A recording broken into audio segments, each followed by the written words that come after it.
خلاص ماشي، سلام. اتفضلي يا ست الكل، احلى كيلو في الدنيا. بص الموزايه عامله ازاي، صفرة ومستويه وزي الفل. عمرك ما هتلاقي موز عند حد تاني زي كده، هتاكليه وتدعي لي. اتفضلي. ماشي شكرا. حسابه كام بقى؟ خلي عنك خالص، 25 جنيه بس.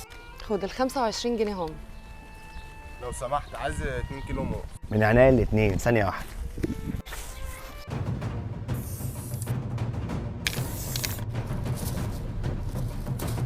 اتفضل يا برنس، احلى 2 كيلو في الدنيا. ماشي اتفضل 50 جنيه. ماشي يا برنس. السلام عليكم. عليكم السلام ورحمه الله وبركاته. حلو قوي كده، كده قربنا نخلص البضاعه ونتكل على الله ونروح مكان تاني، عشان ايه؟ لو حد قفش الحوار ما يلاقينيش في المكان. ايه يا شيماء ده؟ ايه شروق؟ ايه الموز اللي انت جايباه ده؟ ايه ده؟ ده مرجوش يا ماما، مضحوك عليكي وني ما استواش. ايه ده؟ ازاي انت؟ انا جايباه كانوا